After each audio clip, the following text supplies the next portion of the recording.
and Tobago, Dr. the Honorable Keith Rowley, Minister of Foreign and Caricom Affairs, Senator the Honorable Dennis Moses, Attorney General, the Honorable Faris Al-Rawi, Minister in the Ministry of the Attorney General and Legal Affairs, and Minister in the Office of the Prime Minister, the Honorable Stuart Young, other Ministers of Cabinet of Trinidad and Tobago and Members of Parliament, former Chairman of the Jamaica Electoral Commission, and former Chancellor of the Michael University, Jamaica, Professor the Honorable Errol Miller, representatives of Commonwealth High Commissions, other members of the Diplomatic Corps, electoral management bodies or international partners, and distinguished guests, good morning. It's good to be back in Trinidad. I remember coming here many years ago as a student at the University of the West Indies for intercampus games. I'm here now in a Commonwealth hat, and that's good. I bring warm greetings from the Commonwealth Secretary General, the Right Honourable Patricia Scotland QC, who began her tenure as Secretary General of the Commonwealth on the 1st of April. At the Global Anti-Corruption Summit held in London last week, and also attended by Prime Minister the Honourable Dr. Rowley, the Commonwealth Secretary General said, "The Commonwealth empowers governments to take a stand and hold people and organisations accountable for their actions. We do this by bringing together national agencies and experts so that those who are struggling can learn what works best for those who are doing well. If we act in unison and remain vigilant and innovative, we can do more than challenge the culture of corruption. We can consign it to history altogether."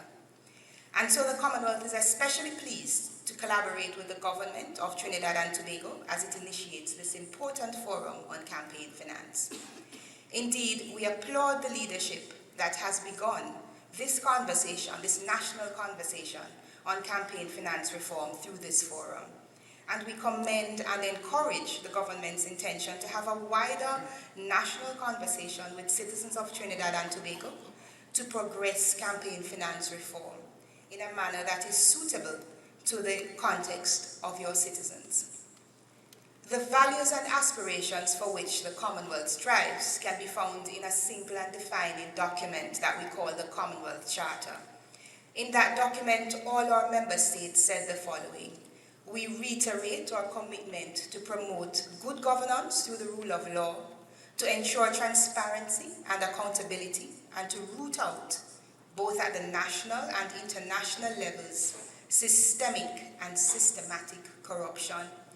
Our new Secretary General Scotland has made it a core pillar of her term in office to champion governance and our citizens' rights. You may be aware of Commonwealth election observation activity that we carry out across our member states from time to time. In fact, a Commonwealth election observer group was deployed to the 2015 general election here in Trinidad and Tobago. The overall assessment of the group was that the election met key benchmarks for democratic elections. As we raise governance standards, the Commonwealth is conscious that we need to follow up on the recommendations of our election observers. And so it is in this collaborative spirit and with a view to enhance sustainable development and governance that I share some thoughts around some of the recommendations of that report with you today. The observer group found that the Trinidad and Tobago Representation of Peoples Act, which governs the administration of elections here, that it provides for the nomination of candidates, but it does not establish a central mechanism for the nomination of candidates by political parties.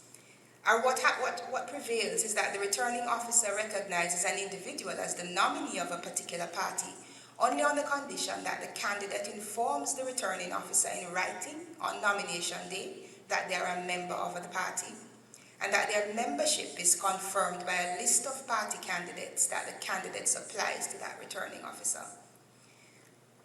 You had 17 political parties and 5 independent candidates that contested the 2015 parliamentary elections.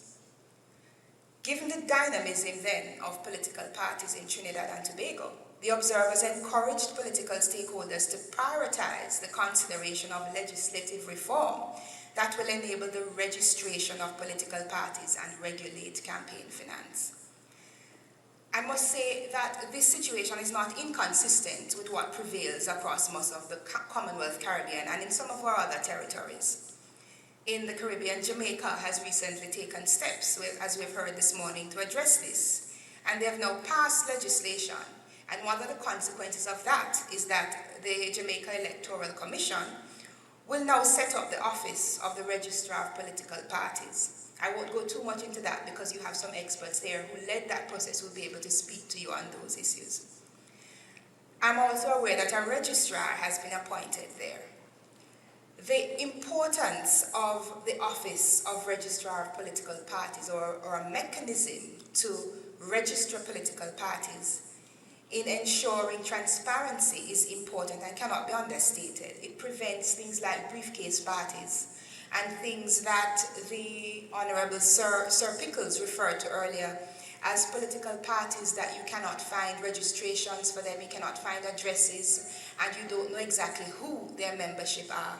It is one of the key benchmarks that must be achieved to have an effective campaign finance reform process.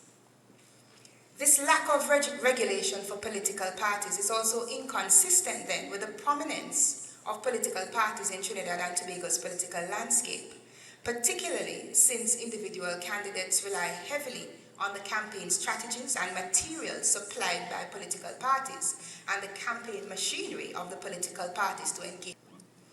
And this brings me to the issue of how campaign finance affects the issue of gender parity and the participation of women in representational politics, and indeed how it might also affect the participation of and attraction of younger talent to representational politics.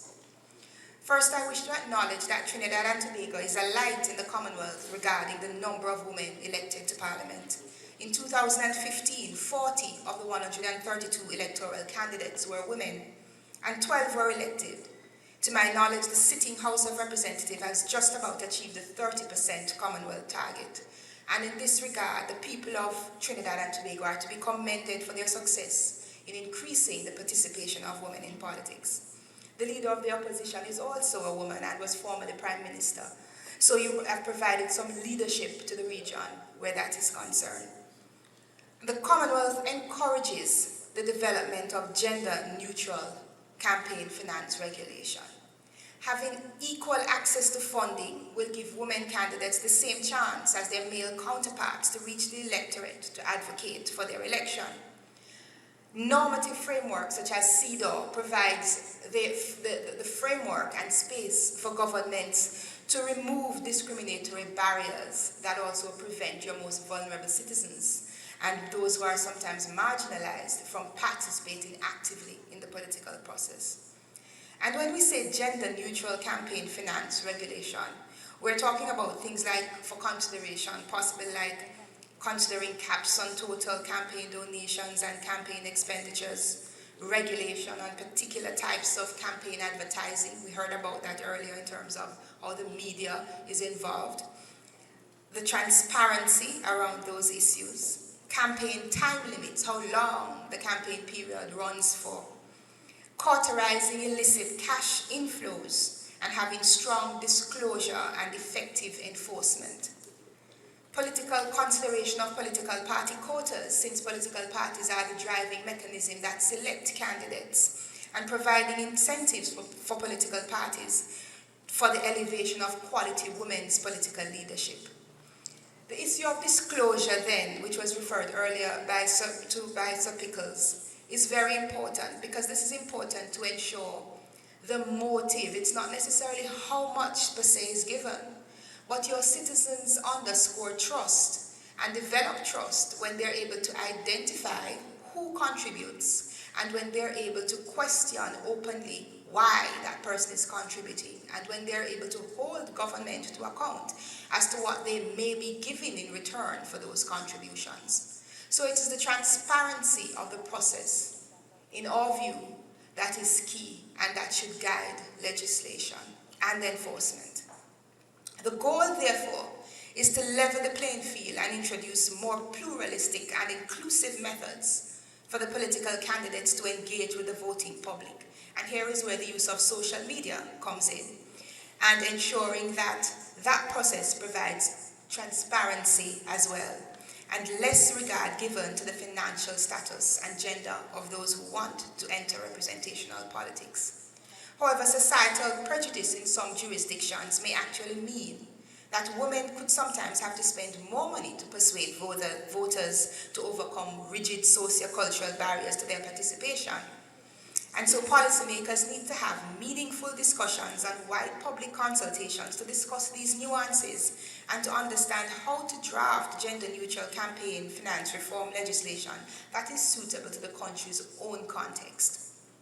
Addressing access to resources will in itself not solve the existing problems, and we're aware of that, or remove all the challenges women who wish to run for office face. Other challenges could include also conservative values within the political party machinery, violence and threat of violence, and the general discrimination against girls and women that is prevalent in some jurisdictions.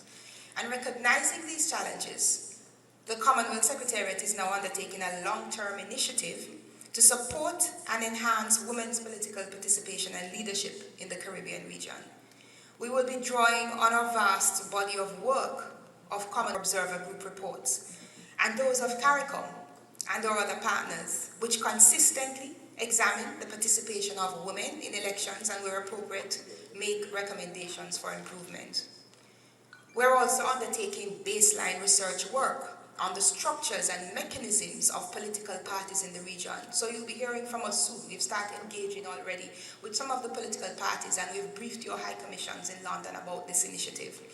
And what we'll be trying to do is to identify how political parties have structured their mechanisms, the transparency processes that are there, and how from the ground up you are enabling the model legislation and campaign finance and attracting women to the political table can be better enhanced and enabled. So we'll be reaching out to political parties and election management bodies across the Caribbean region, and we'll convene a forum later in the year to share results of this research with political parties and with election management bodies. We'll be trying to glean feedback and to identify a framework for Commonwealth-supported capacity building program. The final report we expect to be launched in the region by the Secretary General, and we hope to have the political backing of a number of our regional heads. And we also hope to call on heads from other Commonwealth member states who have made significant progress in this area to come to the region and be involved in that conversation. Distinguished guests, ladies and gentlemen, the Commonwealth is pleased to support two eminent experts at this forum, Professor Errol Miller, former chairman of the Jamaica Electoral Commission, and Ms. Lisa Klein, a national of the UK, who is a noted international consultant on political finance and regulation. My colleague, Ms. Clara Cole, the political advisor in the election support section, is also here. And I can see many other familiar faces that have supported other Commonwealth countries and further afield to discuss and address the matters you seek to grapple with today and onwards. We do, however, recognize that the effectiveness of these efforts will be how locally relevant it is to the people of Trinidad and Tobago, their involvement in the process, and how campaign finance can enhance the trust of your citizens in the democratic institutions of your country. We wish you every success in your deliberations and wish to assure the government and the people of Trinidad and Tobago of the Commonwealth's unwavering support in its efforts for just and honest governance in Trinidad. Thank you.